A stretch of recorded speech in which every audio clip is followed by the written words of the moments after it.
Bueno, entonces, si ustedes fueron leyendo ahí con atención, ustedes se fijaron en el capítulo 11, al final del capítulo 11, en los últimos versículos, está que el que sale de Ur de Caldea es el papá de Abraham.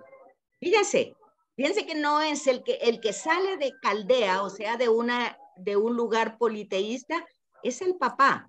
El papá que sale con un hijo, con dos hijos y con un sobrino. Bueno, pero el hijo mayor muere y entonces ya sale solo con Lot, el sobrino, y con Abraham y su esposa, ¿verdad?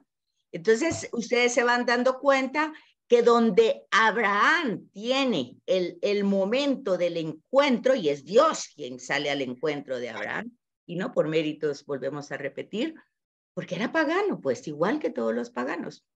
Es más, en el relato van a encontrar ustedes muchos detalles de él todavía con su cultura pagana.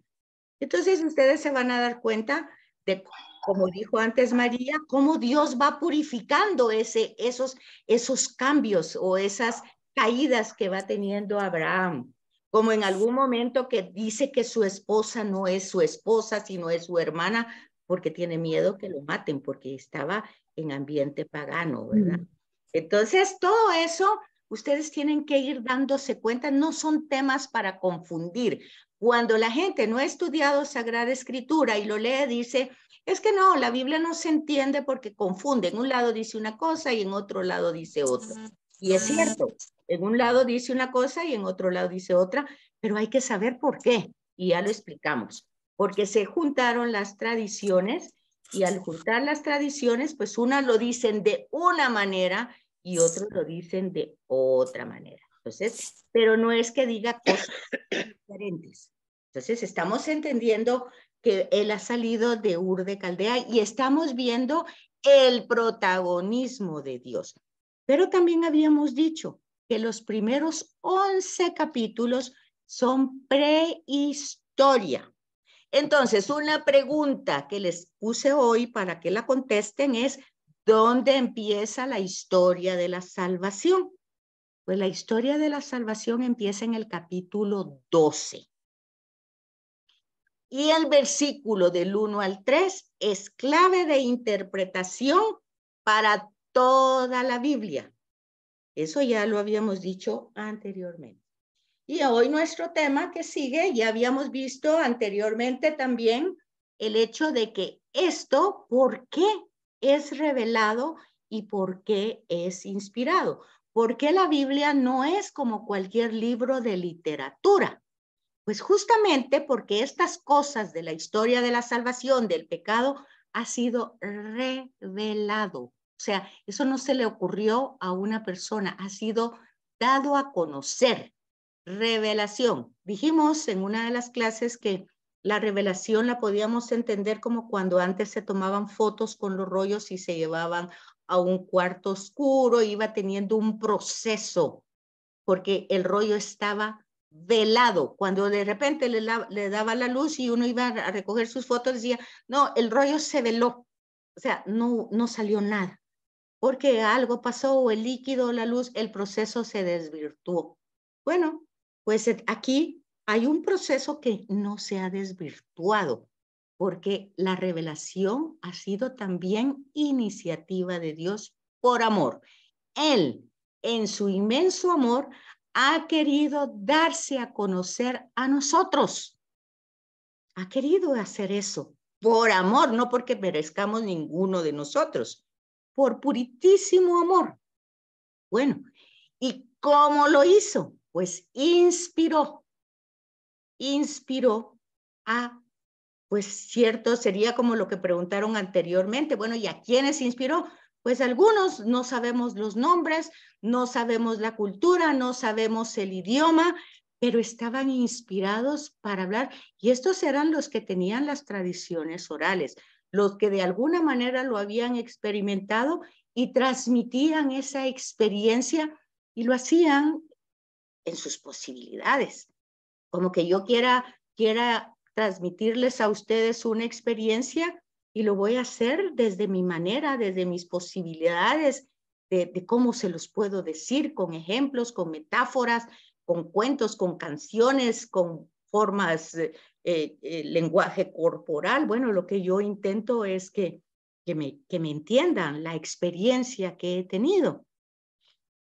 Y el tema es que cuando se pone por escrito, pues ya entran otros elementos, que ya son los agiógrafos, los escribas, y eso, para eso tienen ustedes todos esos 26 videitos para que lo vayan viendo y vayan viendo todo ese proceso de elaboración. O sea, todo se llevó siglos, no vamos a decir ni años, y hay cantidad de personas dentro de ese proceso. Aún así, Dios es el que ha tenido la iniciativa de darse a conocer y ha inspirado a todas esas personas a que vayan transmitiendo, inclusive hasta el día de hoy. Lo que hacemos no lo hacemos por iniciativa personal. Así decía la lectura del domingo, ¿verdad? No llevamos esta enseñanza con sabiduría humana, sino que llevamos lo que dice la palabra y eso es lo que transmitimos. Al menos así decía la lectura y yo creo eso, ¿verdad? Porque de hecho es así. Entonces, si ustedes se van a dar cuenta que la historia de la salvación, si empieza con una clave de lectura donde yo voy a todo lo de los profetas, lo de los personajes Josué, Moisés, todos los personajes que van a ir entrando, todos los tipos que van a ir entrando, todos los personajes bíblicos que van a ir entrando, se van a dar cuenta ustedes que actúan con esta clave. ¿Cuál es la clave? Capítulo 12, versículo del 1 al 3. Entonces, la clave es esta. Pues abandona tu casa, tu tierra. Si ustedes lo leen con atención y si leen la nota de pie de página, se van a dar cuenta de algo impresionante.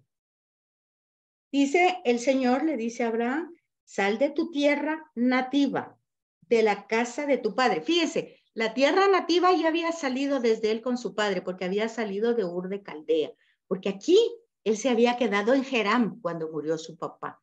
Y es interesante que justamente cuando él se queda sin padre y forma parte, él es patriarca de una tribu. Estamos hablando de los principios, cómo se va a ir formando Israel, los orígenes. Acuérdense que estamos en Génesis, orígenes de Israel.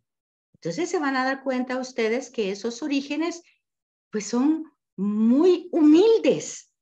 ¿Quién era mi padre? Pues era un aldeano, uno de una tribu de Caldea, de Ur de Caldea, un pagano que, bueno, en este encuentro y le dice que salga, o sea, que se despoje de todo, de la tierra, de la casa de su padre, y que vaya a la tierra que le mostraré, que te mostraré. O sea, ahí hay dos elementos importantes: el despojarse, el desarraigarse, el quedarse libre de equipaje, sin nada, y mostraré, confiando, porque no dice dónde, cuándo, ni nada, solo mostraré.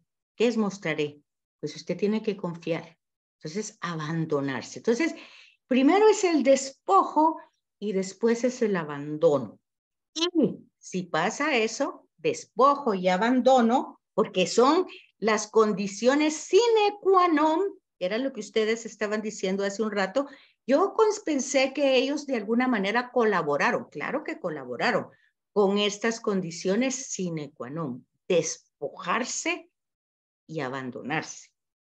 Entonces, ya viene la promesa. Y la promesa es, haré de ti un gran pueblo. Te bendeciré, ahí va la segunda. Haré famoso tu nombre. Acuérdense, la Torre de Babel querían hacerse famosos ellos, pero aquí está la clave. No somos nosotros los que nos hacemos famosos. Él da la fama. Y si ustedes ven a Jesús, cuando Jesús está en el bautismo, ¿quién le revela la identidad a Jesús? Tú eres mi hijo amado. O sea, ahí está. Así empieza Jesús su ministerio en Marcos, con el bautismo, sabiendo que lo que va a hacer es porque se le está revelando quién es él. Pues sí, será Jesús de Nazaret, hijo de José, pero esa es una realidad, pues, de la historia. Pero su verdadera esencia, ¿quién se la da? Pues ya ve, ahí está. El mismo Padre le dice a Jesús, ¿verdad? Bueno, entonces haré famoso tu nombre y servirá de bendición. Aquí está la respuesta, ¿para qué lo elige? Para ser bendición para todos los demás. No es algo con el que él se va a quedar, sino es algo para dar. Se recibe para dar. Y dice, bendeciré a los que te bendigan, o sea, a los que crean, te escuchen, te acojan, pues los bendeciré a ellos. Y dice también, pues que habrá una maldición a los que lo maldigan. Y en tu nombre se bendecirán todas las familias del mundo. Fíjense que si uno lee bien eso, ahí está la respuesta. ¿Por qué lo eligió? Pues eso, para hacer bendición para todo el mundo. Pero él tenía que hacer algo. Y entonces vemos que con todas las dificultades lo va haciendo, pero hay una cosa, tiene disponibilidad. ¿Cómo sabemos que tiene disponibilidad? Porque en el versículo 4 dice, Abraham marchó. Y si ustedes se fijan con María, cuando recibe el anuncio de ser va a ser madre de Jesús, y ella pregunta, ¿cómo? Pues dicen, bueno, el Espíritu de Dios se posará sobre ti, bueno, todo eso de Lucas, ¿verdad? Y ya ven, después inmediatamente dice, y María marchó y se fue a tierras lejanas. Bueno, entonces vemos que es la clave de lectura para todo. Moisés, algunos ponen un poquito de resistencia, Moisés dirá, mira, yo no puedo hablar, mira, Jacob dirá, mira, yo mentí, me quieren matar, mi hermano, yo ando huyendo, no puedo. Bueno, y él, como muy bien dijo María, va solucionando los problemas, tanto que Jacob le dice, si realmente me salvas de todo lo malo que he hecho, pues yo voy a creer en ti. Entonces, es Jacob el que le pone una condición a Dios, ¿verdad? Ni siquiera es Dios el que la pone. Y Dios, muy comprensible, pues sigue su historia, sigue el desarrollo de su historia, porque tiene un plan de salvación, un proyecto de salvación. Y ese es nuestro tema de hoy, la historia de la salvación, entonces, que empieza justamente en capítulo 12, versículo 1 al 3. ¿Dudas, preguntas hasta aquí? No. ¿Todo va bien? Licenciada, solo tengo una pregunta por aquí. A ver. Usted lo mencionó, solo que pasó así un poquito de largo, pero me gustaría lo de el tema de Nimrod o de Nemrod, que en algunas versiones de la Biblia la ortografía cambia. En esta que estoy leyendo es Nemrod y la otra es Nimrod. Entonces, Mambré, creo que es Mambré. sobre... No sé de qué es Memru o Mambré, no sé. Es Nemrod. Nemrod fue lo de la Torre de Babel. Dice que aquí estoy leyendo en el pie de página Del que capítulo 11. posiblemente fue. No, perdón, del capítulo 10, porque Okay. como le digo, lo había pasado. Entonces, por la confusión de las lenguas, la Torre de Babel, y algunos creen, o muchos creen, que fue el fundador de la ciudad de Babilonia después de haber visto fracasado el proyecto de la Torre de Babel. Ajá. Ah, un personaje, ok, sí. Un personaje, sí. Un personaje, ok, sí. La Torre de Babel está presentada ahí. Algunos que leen literalmente van a decir, ahí se originaron todos los idiomas de la tierra. Pues esa no es la reflexión, esa no es la interpretación.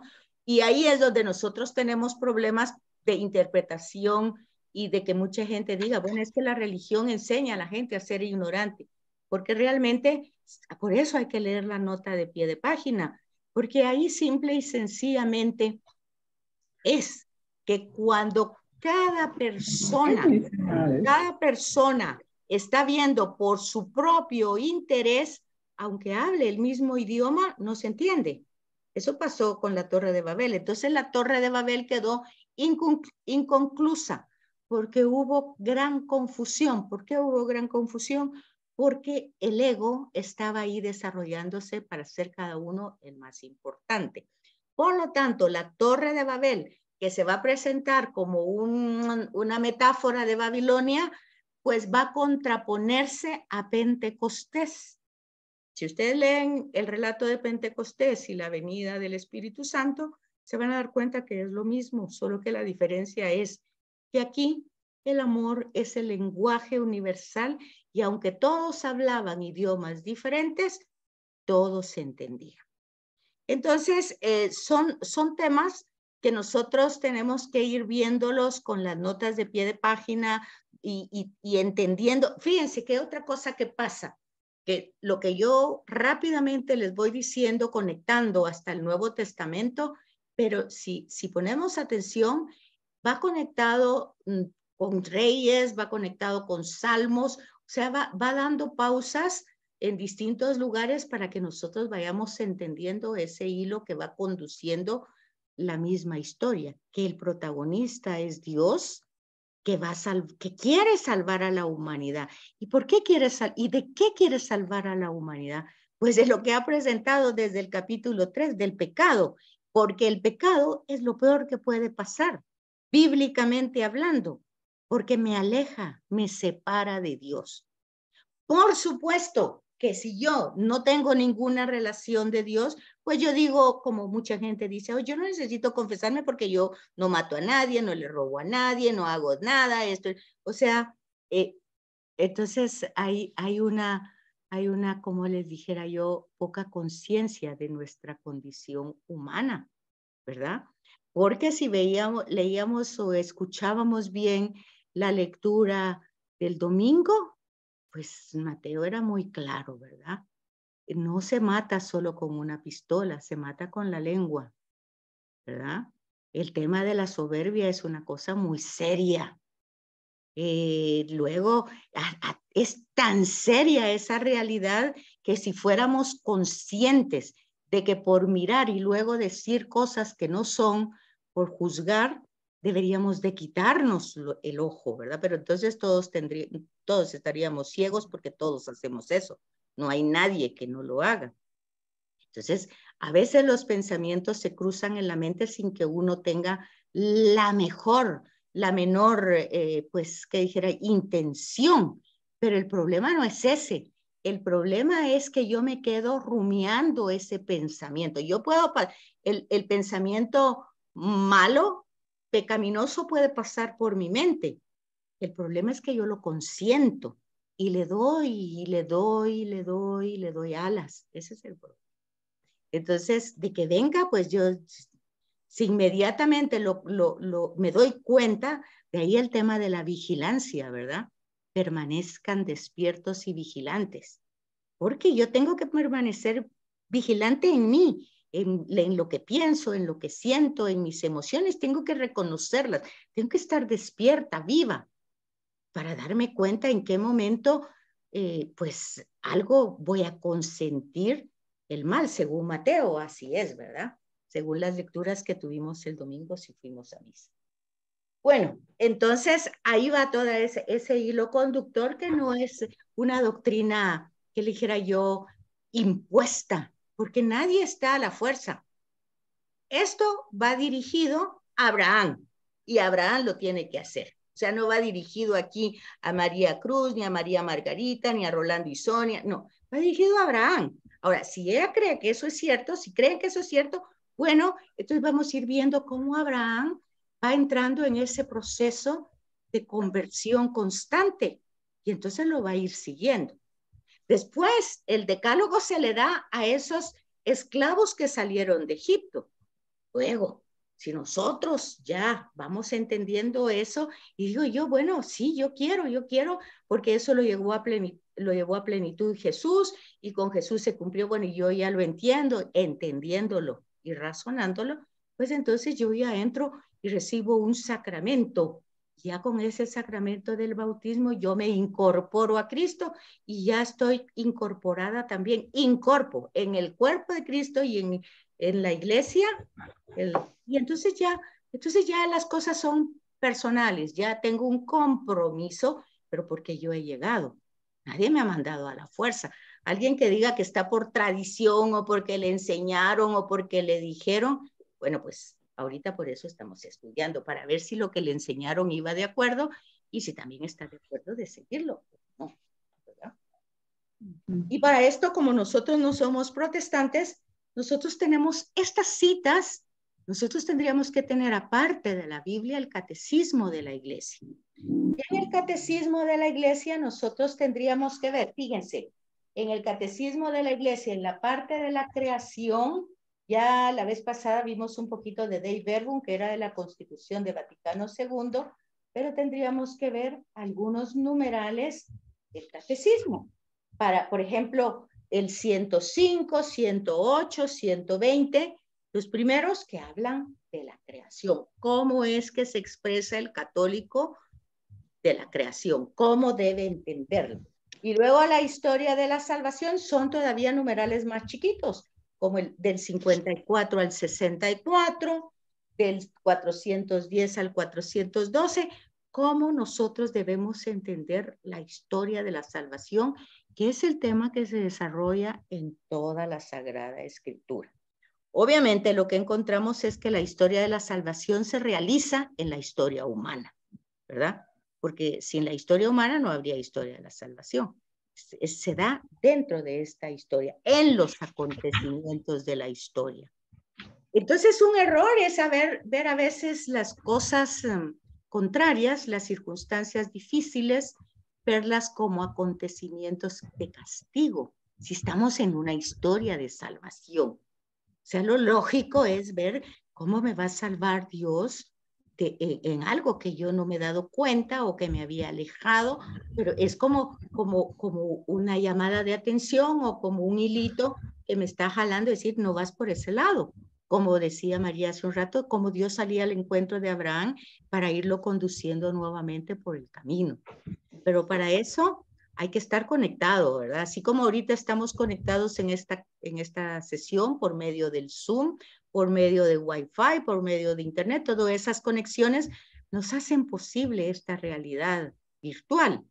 Igual, con el Señor tenemos que estar conectados, porque si no estamos conectados ni cuenta nos damos, ¿verdad? Entonces, imagínense que tenemos vamos a ver, tenemos 49 estudiantes en la plataforma. Yo tengo aquí 25. De los 49, pues solo 25 estamos conectados. Entonces, solo esos 25 estamos oyendo esta información. El resto, pues no está. No puede tener el acceso. Claro, esto se graba, lo van a poder ver de otra manera, está bien, pero no van a tener la oportunidad de poder responder, preguntar, ¿verdad? Entonces hay sus dificultades. Bueno, entonces la historia de la salvación tiene protagonistas, así como la Biblia tiene autor, el autor es Dios, pero también utiliza al ser humano. Entonces también la historia de la salvación, como toda historia, tiene protagonistas. Y obviamente el protagonista principal es Dios, definitivamente. Pero ya ustedes van viendo que el ser humano colabora, contribuye. ¿Cómo hace? Pues lo hace en primer lugar abriéndose. Cuando, por ejemplo, en la misa dice, levantemos el corazón, pues nadie va a sacarse un corazón y ponerlo para arriba, ¿verdad? No, ni tampoco es simplemente una manera de decir, oh, pongamos atención ahorita nuestro corazón. Ese es otro tema. En la Biblia, el corazón es más importante que el cerebro, ¿verdad? Y a veces los riñones más importante. Porque para nosotros hoy sabemos que todo tiene que ver desde el cerebro y tantas cosas, pero bíblicamente hablando es el corazón. De hecho, Jesús dice eso, es del corazón donde sale todo el mal. Pues hoy dirían ustedes, pues no es del corazón, es del cerebro. Pero ya dijimos, la Biblia no es un libro de ciencia, ni de historia, ni de literatura.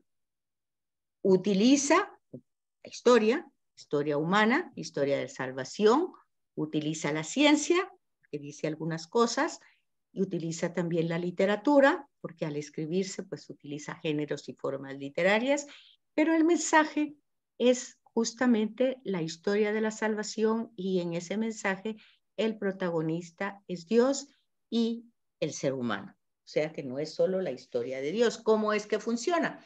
Pues es una interrelación. Dios se da a conocer a sí mismo, al ser humano, y el ser humano, con el conocimiento de Dios, se conoce a sí mismo. Fíjense, primero se conoce a sí mismo. Y lo que conoció la primera humanidad era que era limitada, que era pecadora y que necesitaba. Era necesitada de Dios. Eso es lo que conoció. Pero ¿cómo lo conoció? Pues conoció cayendo en la falta, queriendo ser como Dios, dejándose llevar por sus instintos y tendencias. Y entonces la promesa de salvar, pues está puesta desde el capítulo 3, versículo 15, ¿verdad? Hay un protoevangelio. Y después vamos viendo el ejemplo pedagógico, didáctico de Abraham, Isaac, Jacob, José, que llega, lo venden con toda la mentira, engaño, traición, envidia. Todos los sentimientos humanos van a encontrar ustedes en las escrituras, todos. ¿Por qué? Porque el ser humano se va reconociendo en la medida que Dios se revela quién es Él. Entonces, hay dos realidades. La entidad superior, que se da a conocer como suprema, como lo que es, ¿verdad? De hecho, eso dice en el Sinaí. No en el Sinaí, sino que ay, en la rama esa, en el árbol que no se quemaba, en esa, donde le pregunta su nombre, dice, yo soy el que soy, es. Nosotros no somos. Nosotros, dice el Salmo, somos como la hierba, que hoy es y mañana no es, como la flor que aparece y luego ya desaparece. O sea, nosotros somos los mismos de ayer, cuando éramos niños, pero no somos iguales, ni pensamos igual de niño, o sea, no somos, no somos. En cambio, Él es, no cambia, no se desdice, no es ambivalente, es. Si es amor, es amor. Y todo lo que no puedas entrar dentro de esa estructura del amor no es Él. Entonces, hay que darse cuenta cómo entender la Biblia, qué es la Biblia y qué no es la Biblia. Entonces, la Biblia no es un libro de ciencias, no es un libro de historia, no es un libro de geografía, ni siquiera es un libro, porque es una biblioteca. Pequeña biblioteca, pero es. Y los protagonistas de esa historia de la salvación es Dios y la humanidad. Y la humanidad se va conociendo en medida que se relaciona con ese Dios. Pero luego van a encontrar ustedes entonces que en esa historia de la salvación hay etapas. Está la primera etapa de Abraham, Isaac y Jacob, que es un periodo tribal, donde ellos son tribus, son muy primitivos, viven nómadas, y ahí se van desarrollando ciertos ritos nómadas, como el de la Pascua. ¿Por qué? Porque ellos iban de paso, nómadas, Pascua, pasaje, iban de paso, y tenían miedo, temor de los espíritus, eran paganos. Y entonces degollaban un corderito, con la sangre los protegía. Entonces ahí tenemos el primer indicio de algo que después se va a volver una institución, pero que en primer momento era una práctica tribal. Pastores, no eran agrícolas, eran nómadas. Bueno, entonces luego va la historia, esa es la primera etapa, una etapa nómada, pastora, con algunos ritos que uno va descubriendo. Van descubriendo cómo en algunos relatos, cada personaje va experimentando a Yahvé, le va poniendo los nombres de acuerdo al lugar donde lo experimenta. Si lo experimenta en una montaña, el Shabbat, si lo experimenta en un lugar como extraño, como Jacob cuando lo experimentó en aquellas gradas, aquellas escaleras que subían y bajaban, pues él dijo, este es lugar santo. Y ahí colocaban sus piedras, sus altares de culto y le daban pues reconocimiento a ese ser que se estaba dando a conocer. Todos esos detalles están allí y ahí eso está contado de las distintas tradiciones. A veces está repetido ese relato porque lo cuenta la tradición yavista y la tradición eloísta, pero uno lo va a contar con rasgos humanos, antropomorfismos y otro con elementos, fuego, agua, luz, ángel. Bueno, entonces nosotros vamos a descubrir la tradición por la forma como la transmite. Y ahí vamos viendo la otra etapa. Llegan a Egipto por José, ya conocemos esa historia, se quedan ahí 400 años, es otra etapa. De ahí lo importante de descubrir, ¿verdad? Que decimos, y escuchó Dios el clamor del pueblo. Aquí nosotros tenemos que darnos cuenta de algo. El pueblo pues no es pueblo porque eran esclavos que se habían quedado esclavos y habían perdido la identidad. El que no olvida sus promesas es Dios. Dios no olvida su promesa. El pueblo se había olvidado de Dios, pero Dios no se había olvidado de las promesas hechas, ¿verdad? Eso es bien importante darse cuenta. Y entonces ese escuchó el clamor del pueblo significa Dios sabe lo que había prometido y a este momento va a entrar en la historia con brazo fuerte. No quiere decir que antes no hubiera entrado, no quiere decir que antes lo hubiera olvidado, simplemente son las etapas de la historia de la salvación. Entonces, ahorita estamos viviendo una etapa también de la historia de la salvación.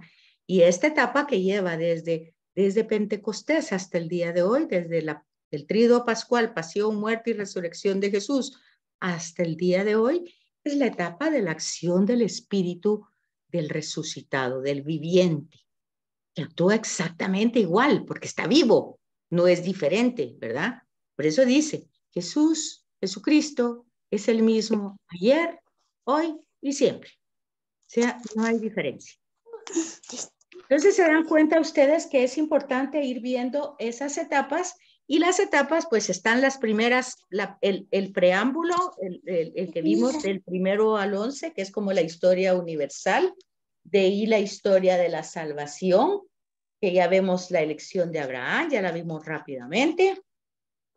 Después vamos viendo todo este periodo tribal hasta llegar al culmen de los tiempos donde es Jesús, ¿verdad? Y ya con Jesús, pues entonces ustedes ya es la segunda alianza, pues el Nuevo Testamento, la segunda alianza, pero es como entenderla. Pues es lo que Dios ha hecho, pero ahora se renueva, que son promesas, que eso lo vemos en el profetismo. Todos los profetas, el valor que tienen es que van a ir pues actualizando esas promesas que Dios ha hecho en cada circunstancia, en cada época, y haciéndole recordar al pueblo lo que Dios ha prometido, porque la esperanza se fundamenta en la promesa. O sea, el católico cristiano no es positivo, no es piensa positivo, mira, no importa lo que está pasando, pero tú piensa positivo, tú, no, eso no es en el catolicismo. Es que Dios ha hecho una promesa y esa promesa que Él ha hecho, yo confío en esa promesa y por lo tanto tengo esperanza de que eso que Él dijo lo va a realizar. ¿Cuándo lo va a realizar? No lo puedo saber, pero si lo dijo, lo va a hacer. Bueno, tenemos un poquito de tiempo nada más. Y ese fue el tema de hoy, la historia de la salvación, las etapas. El periodo de los profetas es una etapa, el periodo de la monarquía es otra etapa, el periodo de los jueces es otra etapa, el periodo en el desierto es otra etapa, el periodo de la entrada a la tierra prometida es otra etapa. Entonces, es para que ustedes vayan viendo las distintas etapas que están, tienen fechas. O sea que Abraham empieza 2000 años antes de Jesús. Y David establece su monarquía 1000 años antes de Jesús. O sea, 1000 años después es que se vuelven sedentarios, realmente un poco antes, ¿verdad? Con la entrada de Josué a la tierra prometida. ¿Dudas, preguntas hasta aquí? Una pregunta, licenciada, que a mí he estado pensando en ello. Diga. ¿Por qué, digamos, cuando hubo la división de los judíos en norte y sur, y que se destruye el área norte, pero el área norte era puramente Israel, según la descripción, y el área sur era Judá? Así es. Pero, ¿por qué persistió el nombre de Israel e incluso persiste hasta el día de hoy? ¿Será a ese resto que Dios preservó de los dos lugares para unirlos en ese Israel nuevo? ¿O por qué siguió llamándose Israel y no Judá? En todo caso, que en Judá era donde se cumplía como que más la voluntad de Dios, y Israel fue el que lo traicionó. No, Israel es Jacob y la promesa la recibe Jacob. Pero es del pasado. No, pero es que no hay pasado, es toda una historia que se va desarrollando hasta el día de hoy. Es una historia en etapas. Entonces uno tiene que ir entendiendo cada etapa, y el nombre de Israel se le da a Jacob. Entonces ese es el nombre, y es el nombre que se va a ir. Cuando Dios se presenta a Moisés, dice: yo soy el Dios de Abraham, de Isaac y de Jacob. No, ahí no menciona a Judá. Yo soy el Dios de Abraham, de Isaac y de Jacob.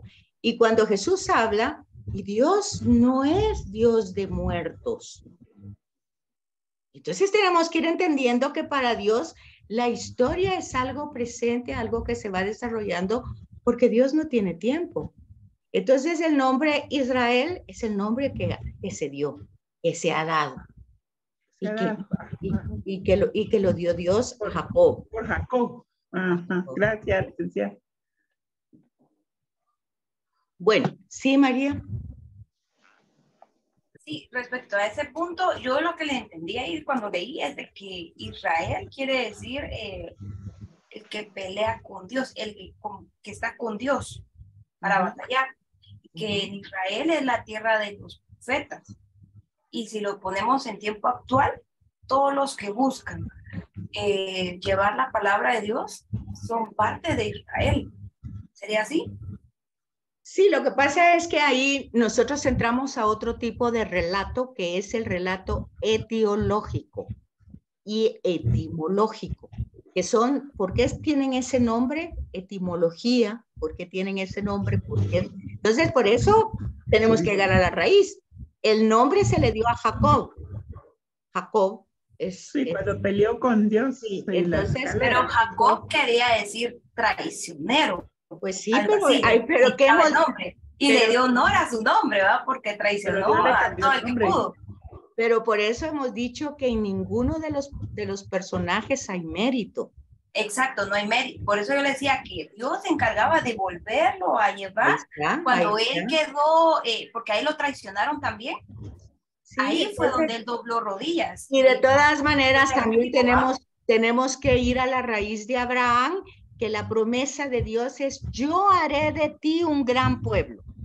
O sea, ahí a pesar de que eran estériles todavía. Bueno, pues ahí está la raíz. Era la promesa. Eso. Entonces la esperanza se fundamenta en la promesa hecha por Dios. Tenemos 1 minuto, se acaba ya. Entonces, gracias. Por favor, vean su agenda, vean su tarea, y bueno, pues yo espero que si no lo puedan tener, se identifiquen en el chat, y que si pueden hacerlo en el portal, pues yo creo que está la mayoría que ha inscrito ahí.